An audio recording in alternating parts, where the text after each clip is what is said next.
ఇక తీసుకున్న అప్పు తిరిగి చెల్లించలేదని తన రాక్షసత్వాన్ని చూపించాడో వడ్డీ వ్యాపారి.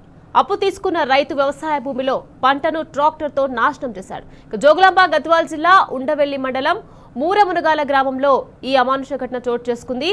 తెలుగు మద్దిలేటి అనే రైతు ఎకరం భూమిని కుదువ పెట్టి 5.5 లక్షల అప్పు తీసుకుని ఏడాది కిందట తన కూతురి వివాహం చేశాడు. అయితే తన 5 ఎకరాల భూమిలో పత్తి పంట సాగు చేసి అప్పు తీర్చాలనుకున్నాడు. అయితే ఏడాదిగా వడ్డీ అసలు డబ్బులు చెల్లించలేదన్న నెపంతో పత్తి పంటను ట్రాక్టర్తో దున్ని నాశనం చేశాడు వడ్డీ వ్యాపారి. కష్టపడి సాగు చేసిన 5 రకాల పత్తి పంట కళ్ల ముందే నాశనం అవడంతో కన్నీరు మున్నీరు అవుతున్నాడు రైతు.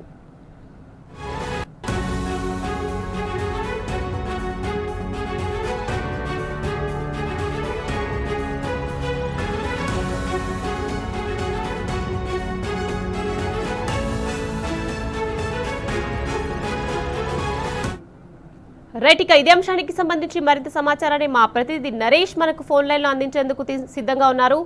నరేష్, చెప్పండి, ఇక తీసుకున్న అప్పు తిరిగి చెల్లించలేదని తన రాక్షసత్వాన్ని చూపించాడు ఓ వడ్డీ వ్యాపారి. దీనికి సంబంధించి అప్డేట్స్.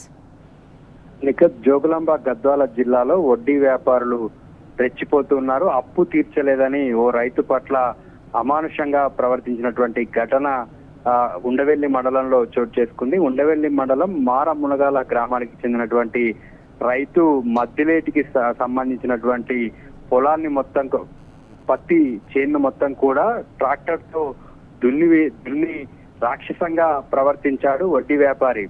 మద్దిలేటి తన కూతురు పెళ్లి కోసం ఏడాది క్రితం 1 ఎకరాన్ని కుదువ పెట్టి 5.5 లక్షలు అప్పుగా తీసుకున్నాడు. దీనికి సంబంధించి వడ్డీ చెల్లించకపోవడంతో ఆ రైతు పట్ల అమానుషంగా ప్రవర్తించాడు వడ్డీ వ్యాపారి.